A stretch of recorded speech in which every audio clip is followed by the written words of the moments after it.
चमच्याला direct ticket आहे निवड लिहून आले म्हणून डिक्लेअर तरी करून टाका। ही लोकशाहीची हत्या होणार आहे का काय अशा पद्धतीचं कारभार चालू आहे।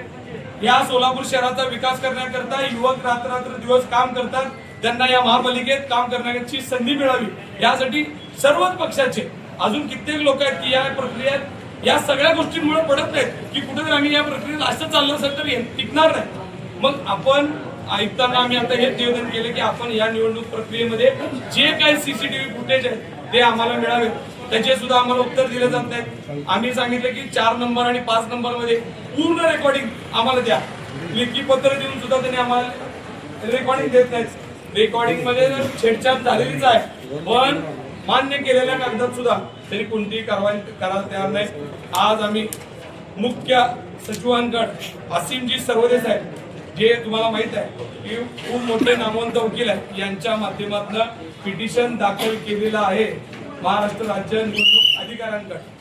आज आम्हाला निर्णय अपेक्षित आहे की अशा पद्धतीने जे काही कारभार झाला त्याच्यावर थांबवून जे 2 नंबर आणि 4 नंबर मध्ये जे उमेदवार होते, तुम्हाला त्याचं उदाहरण देतो।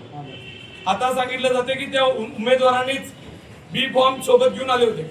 जर बी फॉर्म सोबत घेऊन आले होते काल म्हणजे काल तारीख होती 30, 29 तारखेला काही भारतीय जनता पार्टीच्या उमेदवारांनी अर्ज भरत दाखल केला। मला सांगा जर 29 तारखेला तुम्ही बी फॉर्म दिलेला जे त्रुटीपत्र असते म्हणजे तुमच्याकडे कोणती कागदपत्र आहेत आणि कोणती नाही, त्या त्रुटीपत्रामध्ये त्यांना सांगितलं की तुमच्या हाला जोडपत्र जोडलेलं नाही हे असं नाही म्हणलेलं आहे आणि आता त्या कागदात असं सांगतायत गोल केलंय आणि पुढं आहे म्हणून सांगताय। काल तुम्ही बघितलं असेल माझ्याकडे एक व्हिडिओ आहे, हे मुकेश ती व्हिडिओ काढ रे ते टायमिंगचा मुकेश नाही त्या व्हिडिओ मध्ये तुम्हाला दाखवतो की मी आज जाताना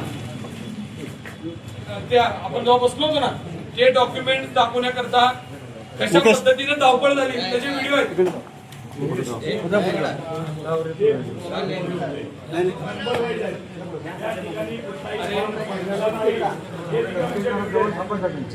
दप्तर दिलेलं आहे निवड या ठिकाणी कुणाच्याही उमेदवार त्या ठिकाणी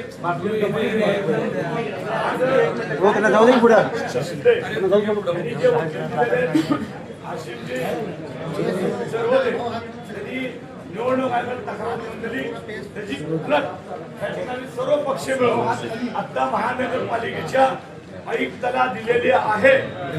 निघाल या ठिकाणी नोटीस आसिमजी सर्वदे यांनी आम्हाला आता सांगितलं की सगळ्या पत्रकार आणि आयुक्ताला हे देऊन टाका, कारण आम्ही सर्व पक्षाचे या ठिकाणी कम्युनिस्ट असेल, एकनाथजी शिंदे साहेब असेल, राष्ट्रवादी असेल, काँग्रेस असेल, गेल्या 2 दिवस झाला आम्हाला कोणाला झोप नाही। रात्री 3 वाजेपर्यंत आमचे लोक त्या ठिकाणी उभारलेले होते। काय निवडणुकीमध्ये काय सांगितलंय? निवडणूक थांबवण्याची मागणी आहे आणि यांचे बी फॉर्म मिळालेले नाहीत, यांची केवळ सत्ता आहे। मुख्यमंत्री देखील या ठिकाणी फोन करतायत। साध्या म्हणजे निवडणुका जे सुयत अशा लोकांना मुख्यमंत्रीचे फोन दिलेले आमचे फॉर्म हात घ्या म्हणून। हे महाराष्ट्राला काळिंबा आहे। तुमच्या 2-3 आमदारच्या भांडणामध्ये त्यांची लिस्ट आली नाही, ते लिस्ट जी उशिरा या ठिकाणी आले आणि आम्ही ज्या बापूंनी त्या बूथवर ज्या 4 आणि 2 जे सेंटर आहे त्या ठिकाणी 3 वाजून 7 मिनिटांनी ते आल्यामुळं तिथले दरवाजे बंद होते।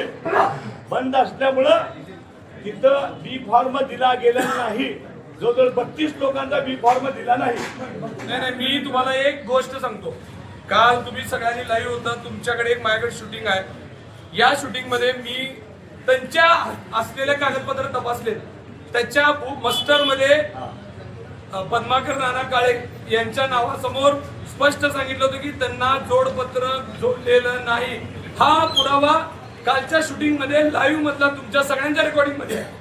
असं असताना आता ते निवडणूक अधिकारी म्हणतात त्यांनी जोडलेलं आहे। तुम्ही तुमच्या एका कागदामध्ये तुमच्या मास्टर मध्ये सांगतात की ते जोडलेलं नाही, कारण का ते 29 तारखेला घडलं होतं। त्यांनी नामनिर्देशन पत्र 29 तारखेला दाखल केलंय आणि आता जर ते म्हणत असतील की ते उमेदवारांनी दाखल केलंय तर तुम्ही त्या दिवशी का सांगितलं नाही त्यांना 29 तारखेला की त्यांच्या यादीमध्ये नामनिर्देशन पत्रासोबत बी फॉर्म जोडलेला होता, त्यांचा बी फॉर्म जोडलेला नव्हता।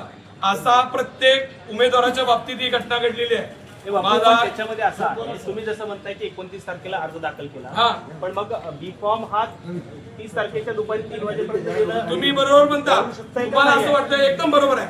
बी फॉर्म जर आला असेल तर तो त्यांचा, माझं एकच उदाहरण दिलं, कोणत्या वेळेत आला त्याची नोंद काय आणि त्याचं सीसीटीव्ही फुटेज आम्हाला द्यावं. तुम्ही म्हणता ना ते दुसऱ्या दिवशी 3 वाजेपर्यंत देण्याचा अधिकार आहे, मलाही मान्य आहे. कोण आणून दिलं त्याची नोंद काय, कुठल्या वेळेला ते दाखल झालं तुमच्याकडे, कारण तुम्हाला माहित आहे तिथले कुठलाही कागदपत्र देत असताना त्यांनी टाइम, वेळ, सेकंड सहित असं लिहून देत होते. मग ह्या लोकांचा बी फॉर्म पहिल्या पत्रात सांगता तुम्ही की नाही आहे म्हणून 29 तारखेच्या पत्रात, आणि तुम्ही 30 तारखेच्या पत्रात किंवा आता सांगताय त्यांच्याकडे त्यांनी उमेदवारांनी दिलाय. जर दिला होता किंवा नंतर दुसऱ्याने दिला तर त्याची वेळ आणि काळ आम्हाला का मागितले का आपण तसे अधिक? आम्ही आता मागितलेलं आहे त्यांना की फुटेज मागितलेले आहे. कोर्टात त्याचा पुरावा तुम्हाला लागेल या गोष्टीचा. हो. मग आता आपण जी मागणी करताय, निवडणूक पूर्णच निवडणूक रद्द करावी केवळ त्या प्रभागातली. एक विषय असा आहे की सत्ताधारी पक्षांनी मैदानामध्ये आपल्याला विजय मिळणार नाही म्हणून अशा प्रकारचं फळ काढण्याचा प्रयत्न, बनवाबनवी करण्याचा प्रयत्न आरोहण हाताशी धरून त्यांनी या ठिकाणी केलेला आहे. हे अनेक गोष्टीतून सिद्ध होत आहे. अक्कलकोटचे आमदार सचिनदादा कल्याण शेट्टी यांनी आपल्याला काल मुलाखत देताना सांगितलं की आम्ही जोडपत्र 1 आणि 2 आधीच दिलेलं होतं, आम्ही पोहोच घ्यायला आलो. पोहोच घ्यायला कोणत्या पक्षाचा आमदार येतो आणि पळत किती पळत पळत येतो पळत यातच पोहोच घ्यायला आले. प्रश्नाचं उत्तर दडलेलं आहे. अतिशय बनवाबनवी करण्याचा प्रयत्न भारतीय जनता पार्टीकडून केला जातोय. रिटर्निंग ऑफिसरचं काय उत्तर येणार हे आम्हाला अपेक्षित होतं. अतिशय गोलमाल अशा प्रकारचं उत्तर दिलेलं आहे. वास्तविक पाहता रिटर्निंग ऑफिसर हे न्यायासनावर बसलेले निर्चिर विवेक बुद्धीनं त्यांनी न्याय द्यायला पाहिजे होतं, पण सत्ताधाऱ्यांच्या दबावाला बळी पडत त्यांनी त्या पद्धतीनं चुकीचा निर्णय दिलेला आहे आणि आमच्या हक्काची फेटाळण्याचा प्रयत्न करत आहे. आम्ही त्यांना पुन्हा पुन्हा विनंती करतो की 2 दिवसाचे सीसीटीव्ही फुटेज तुम्ही द्या. ज्यांनी कुणी तुम्हाला बी फॉर्म आणून दिला असेल त्याचा चेहरा दिसू द्या, वेळ दिसू द्या आणि तुमच्या रेकॉर्डला त्याची नोंद दिसू द्या. आम्ही ज्या वेळेला बी फॉर्म दिलो आमच्याकडे पोच पावते प्रत्येक रिटर्निंग ऑफिसरनं त्याच्यावर केव्हा मिळालं, किती वाजता मिळालं, या सगळ्या गोष्टी त्यांनी टाइम टाकून सही करून दिलेलं आहे. ही प्रक्रिया जर असेल तर ही प्रक्रिया त्यांच्या बाबतीत देखील लागू होते आणि सगळ्या गोष्टी इन कॅमेरा झालेल्या आहेत. इन कॅमेरा झालेल्या सगळ्या गोष्टींचं फुटेज त्यांनी आम्हाला द्यावं. माननीय मुख्य निवडणूक निर्णय अधिकारी म्हणून आम्ही आयुक्तांना आमचं लिगल नोटीस या ठिकाणी देतोय. या उपरी जर अन्याय झाला तर मुंबई उच्च न्यायालयामध्ये या विरोधामध्ये आम्ही सगळे पार्टी मिळून दाद मागणारच आहोत. मी सगळ्या पत्रकार बंधूंना विनंती करतो की सगळ्या घटनांचे तुम्ही महत्वाचे साक्षीदार आहेत. सोलापूर शहरातली जनता तुमच्याकडे आशेनं बघते. खऱ्या अर्थानं लोकशाही जिवंत ठेवणं आता फक्त तुमच्या हातामध्ये. तुम्ही जे काही वस्तुस्थिती आहे ते उघडपणाने मांडावं. कळतंय, समजतंय असं वाटलं, असं गोल बटोल कुणी न सांगता जे घडलं, जे दिसलं ते खरोखर तुम्ही दाखवा.